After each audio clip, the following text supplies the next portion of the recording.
नमस्कार, आप देख रहे हैं टीएनआर न्यूज़। मैं हूं आपके साथ में राकेश निर्मलकर। लोकसभा चुनाव 2024 को लेकर हमारा एक खास कार्यक्रम है जिसमें मैं आपको बता रहा हूं छत्तीसगढ़ के 11 लोकसभा सीटों के इतिहास के बारे में। और आज मैं आपको बताऊंगा दुर्ग लोकसभा सीट के इतिहास के बारे में।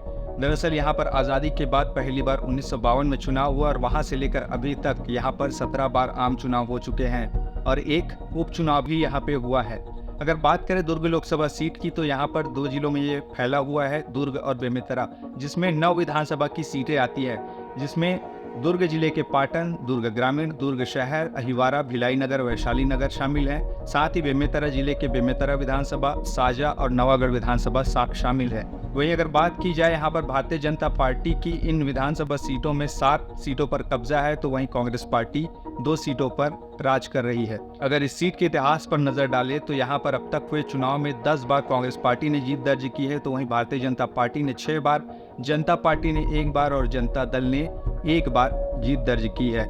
वहीं इस सीट पर कांग्रेस पार्टी के चंदूलाल चंद्राकर ने सबसे ज्यादा 5 बार सांसद बनने का रिकॉर्ड कायम किया है, तो वहीं भारतीय जनता पार्टी के ताराचंद साहू ने 4 बार यहां से बीजेपी का परचम लहराया है। बात करें इस लोकसभा सीट में कुल मतदाताओं की तो यहां पर 19,64,331 मतदाता है, जिसमें पुरुष मतदाता 9,81,279 है। वहीं महिला मतदाता 9,82,993 मतदाता है। थर्ड जेंडर की बात करें तो 59 थर्ड जेंडर मतदाता इस सीट पर है। वहीं अगर जातिगत समीकरण पर नजर डालें तो यहाँ पर सबसे ज्यादा ओबीसी समाज के लोग हैं, जिसमें साहू समाज की बहुलता है। साहू समाज यहाँ पे 35 से 40% के मतदाता यहाँ पे हैं। वही कुर्मी समाज के मतदाता 22% के आसपास है। इसके बाद यादव समाज के आते हैं। वहीं अगर अनुसूचित जाति के लोगों की बात की जाए तो यहाँ पे सतनामी समाज के सबसे ज्यादा 20 से 22% के मतदाता हैं।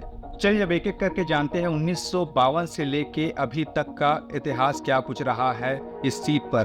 देश में आज़ादी के बाद पहला आम चुनाव हुआ 1952 में, जिसमें दुर्ग लोकसभा सीट से कांग्रेस पार्टी के वासुदेव श्रीधरन किलोरीकर ने जीत दर्ज की। और जब दूसरा आम चुनाव हुआ 1957 में तो यहाँ से कांग्रेस पार्टी के मोहनलाल बाकलीवाल सांसद चुने गए। वही तीसरा आम चुनाव हुआ 1962, जहाँ पर मोहनलाल बाकलीवाल दूसरी बार यहाँ से सांसद चुने गए। वही जब देश में चौथा आम चुनाव हुआ तो दुर्ग लोकसभा सीट से 1967 में वी.वाई.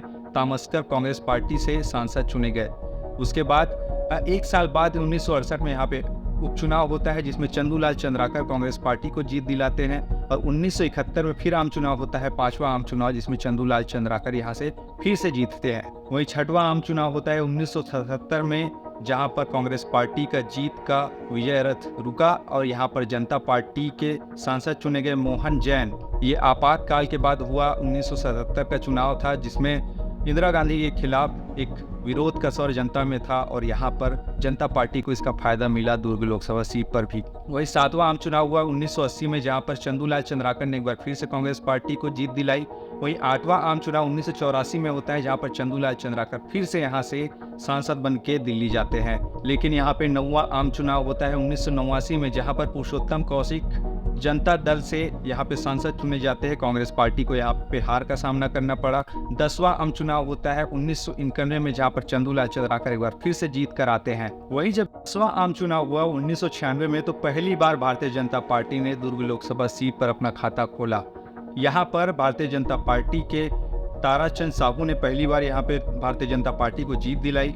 और उसके बाद फिर जब आम चुनाव होता है 1998 में, ताराचंद साहू फिर से भाजपा को यहाँ पे वापसी करवाते हैं। 1998 के बाद जब 13वां आम चुनाव 1999 में 1 साल बाद हुआ तो ताराचंद साहू ने यहाँ पर जीत की हैट्रिक लगाई और भारतीय जनता पार्टी को फिर से जीत दिलाई। वही 2004 के 14वें आम चुनाव में ताराचंद साहू ने यहाँ पे जीत का चौका लगाया और यहाँ पर कांग्रेस पार्टी की तरफ से लड़ रहे थे भूपेश बघेल, उनको यहाँ पे हराया और लगातार 4 बार जीतने का रिकॉर्ड यहाँ से ताराचंद साहू ने बनाया भारतीय जनता पार्टी के लिए। वही जब 2009 में 15वां आम चुनाव हुआ तो भारतीय जनता पार्टी की सरोज पांडे ने यहाँ पे जीत दर्ज की।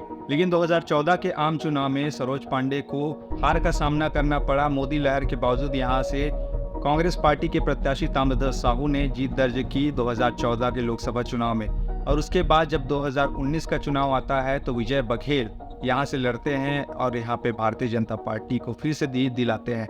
और वही विजय बघेल इस बार 2024 के चुनाव में फिर से खड़े हुए हैं दुर्ग लोकसभा सीट से। वहीं कांग्रेस पार्टी ने इस बार राजेंद्र साहू को मैदान में उतारा है आप बताइए कमेंट करके कि आखिरकार किनका पलड़ा इस बार भारी लग रहा है और कौन जीतने वाला है।